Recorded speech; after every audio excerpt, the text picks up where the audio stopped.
सन्माननीय श्री सोमवंशी सर, प्राथमिक विभागाचे मुख्याध्यापक श्री खांदरे सर, पर्यवेक्षक श्री वळसे सर, उपस्थित सर्व शिक्षक वृंद, शिक्षकेतर कर्मचारी आणि माझ्या लाडक्या विद्यार्थी मित्रांनी, एक निर्णय या ठिकाणी घेतला होता की वावळ मॅडमांनी सुरुवातीला इथे यायला सांगितलं. याचं कारण असं होतं की पहिला मान हा गुरूंना असतो आणि गुरुनंतर शिष्य असतात.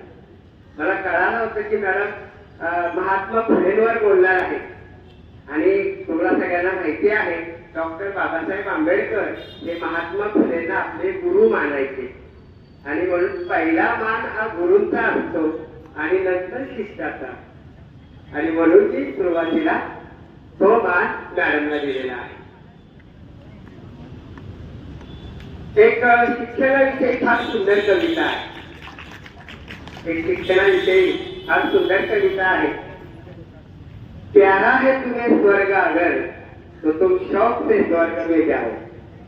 प्यारा है तुम्हें स्वर्ग अगर तो तुम शौक से स्वर्ग में जाओ. नवयुग की औलाद है हम, स्कूल में जाए.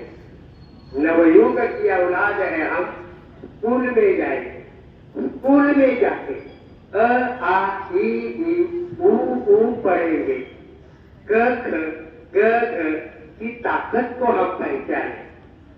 मैथ पढ़ेंगे, साइंस पढ़ेंगे, मातृभाषा पढ़ेंगे, हिस्ट्री ज्योग्राफी पढ़ेंगे. ये सारा ज्ञान लेके उस आसमान तक जाएंगे.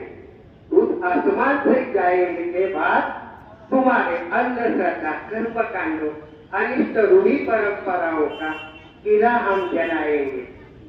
प्यारा है तुम्हें स्वर्ग अगर तो तुम शौक से स्वर्ग में जाओ.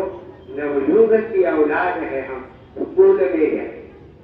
या कवीने या काव्य पंक्तीमधून शिक्षणाचं महत्व सांगितलेलं आहे. असंच महत्व डॉक्टर बाबासाहेब आंबेडकरांनी सांगितलेलं आहे. या ठिकाणी फलक लेखन पाहिलं तर पहिला शब्द आहे शिका. शिक्षण हे वाघिणीचं दूध आहे आणि जो कोणी ते घेईल तो गुरगुरल्याशिवाय राहणार नाही. मानवाचा जर विकास व्हायचा असेल तर त्याला शिक्षणाची खूप गरज आहे. शिक्षणाने तो बदलू शकतो. शिक्षणामुळे माणसाचे विचार बदलतात, माणसाची मानसिक स्थिती बदलते, सामाजिक स्थिती बदलते. हे बाबासाहेबांना समजलेलं होतं. बाबासाहेबांचं एक वाक्य आहे, जर तुमच्या पायात चप्पल नसेल तरी चालेल.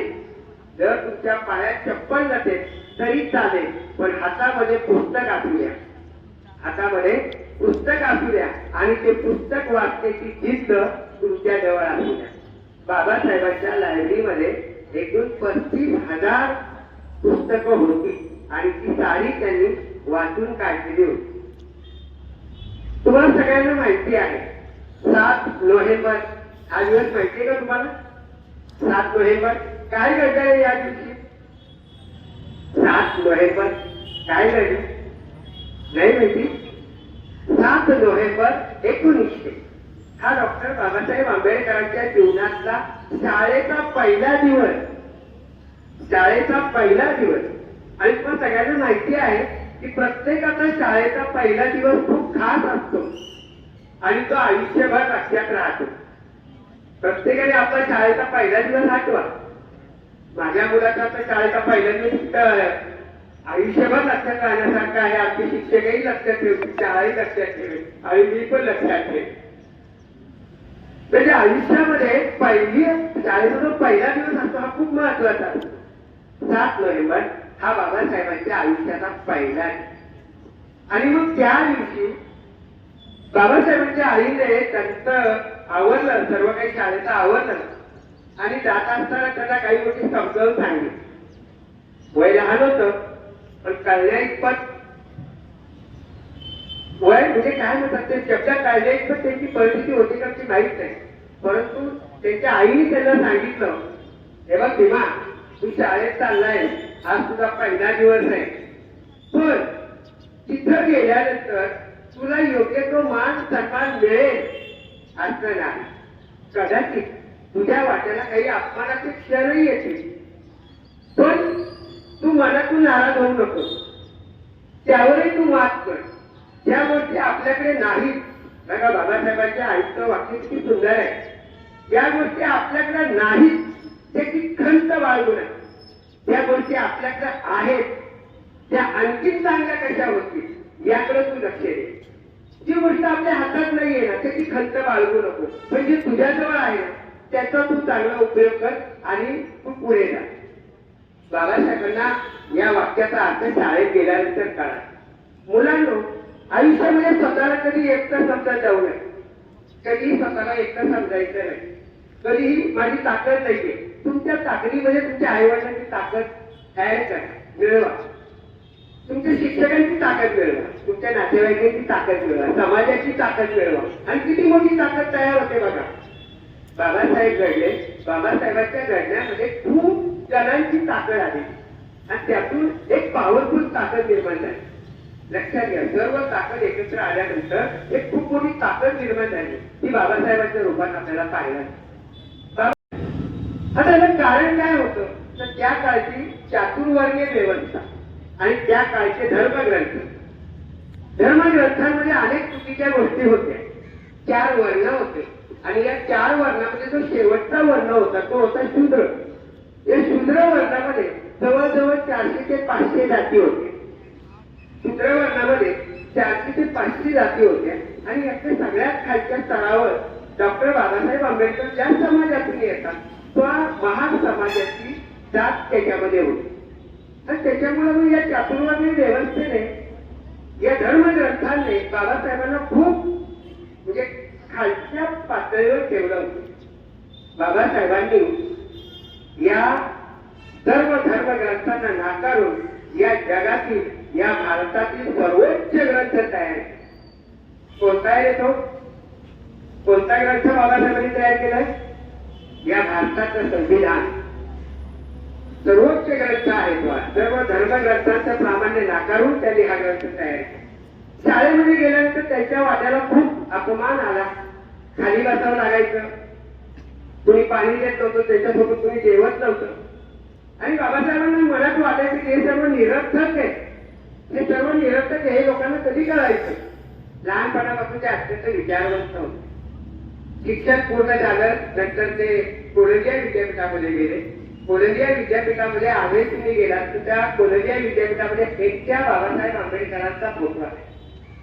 लक्षात, बाबासाहेब आंबेडकर त्याच्यानंतर मग भारतामध्ये आल्यानंतर त्यांनी पाहिलं की या देशामध्ये आपल्याला खूप बदल करायचे. इंग्रजांनी त्यांना सांगितलं होतं की आमची नोकरी घ्या, आम्ही तुम्हाला नोकरी देऊ, भरपूर पगार देऊ, तुम्ही आमच्या इकडे राहा.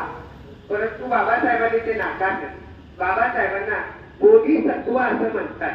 आता बोधिसत्व या शब्दाचा अर्थ काय की ज्या माणसाकडं तो स्वतःच्या सगळ्यातून मुक्त होऊ शकतो एवढी ताकद आहे, परंतु तो एकटा मुक्त होत नाही. तो त्याला असं वाटतं की माझ्याबरोबर हजारो लाखो लोकांना सुद्धा यातून मुक्त झाले पाहिजे.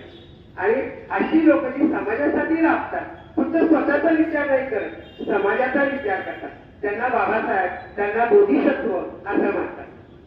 तर बाबासाहेब हे बोधिसत्व होते. बाबासाहेब हे परिवर्तनवादी होते. परिवर्तन म्हणजे बदल घडवणारे होते. बाबासाहेबांची परिवर्तनाची व्याख्या वेगळी होती. बदल घडवणे म्हणजे काय तर जे माणसं समाजामध्ये आगी लावण्याचं काम करतात, मित्रांनी त्यांच्या आगी विझवत बसायचं म्हणजे परिवर्तन आहे. तर त्यामुळे ज्यांच्यामुळे या आगी लागतायत त्यांना जाग्यावर वटणीवर आणा म्हणजे पुढे आगी लागणार नाही, ते परिवर्तन. शेतकऱ्यांनी आत्महत्या केल्यानंतर त्याच्या घरच्यांना लाखो रुपये देण्यापेक्षा, ते परिवर्तन करण्यापेक्षा तो शेतकरी आत्महत्याच करणार नाही याच्यासाठी केलेला उपाययोजना याला म्हणतात परिवर्तन. अशा पद्धतीने बाबासाहेबांनी या ठिकाणी परिवर्तनवादी म्हणजे समूळ ज्यातून चुकीच्या गोष्टी घडतात त्या चुकीच्या गोष्टी नष्ट करा असं सांगितलं. साधारणपणे पुढे गेल्यानंतर बाबासाहेब ज्यावेळी संविधान समितीमध्ये ते आले, सगळ्यात जास्त शिकलेले बाबासाहेब होते, सगळ्यात जास्त शिकले. आणि मग त्या ठिकाणी त्यांना जे बदल हवे होते त्यांना करायचे होते, परंतु त्यांना अनेक विरोध त्या ठिकाणी झाला. आणि मग त्या काळाच्या धर्मग्रंथांनी धर्मपंडितांनी त्यांना विरोध केला. त्यांचं म्हणणं असं आहे की तुम्ही धर्मग्रंथांची चिकित्सा करायची नाही, तर आम्ही जे सांगतोय तेच प्रमाण मानायचं आणि तेच पुढे चालवायचं. बाबासाहेबांनी ते नाकार, परिणामी संघर्ष सुरू झाला. बाबासाहेबांनी सांगितलं तुम्ही जे धर्मग्रंथात दिलंय मला त्याचे पुरावे दाखवा. ते पुरावे दाखवा म्हणून मी ते मान्य करेन. तुम्ही असं म्हणताय की काहींचा जन्म मुखातून होतो, काहींचा हातातून होतो, काहींचा मांडीतून होतो, काहींचा पायातून होतो. पहिली गोष्ट विज्ञानामध्ये पुरुषाला मूढच होत नाही आणि झालं तरी ते हातातून पायातून वगैरे होत नाही, तोंडातून होत. त्याच्यामुळे तुमचं हे जे काही तुम्ही लिहिलेलं आहे हे मी मान्य करणार नाही. आणि म्हणून बाबासाहेबांनी या ठिकाणी या धर्मग्रंथाचे विचार नाकारून बाबासाहेबांनी संविधान समानता स्वातंत्र्य यावर प्रेरित असं संविधान निर्माण केलं. आता राहिला प्रश्न महत्वाचा, बाबासाहेब देव मानत नव्हते का? काय वाटतंय तुम्हाला? बाबासाहेब देव मानत नव्हते? बाबासाहेब देव मानत होते आणि म्हणून त्यांनी संविधानात सांगितलंय धर्म स्वातंत्र्य. तुम्हाला जो देव आवडतो त्याची तुम्ही पूजा अर्चा करा, नामस्मरण करा, कारण तुमच्या मनाला त्यातून समाधान मिळते, शांतता मिळते. पण तो धर्म तो देव तुमच्या उमऱ्याच्या आत आहे, तो उमऱ्याच्या बाहेर समाजामध्ये आणू.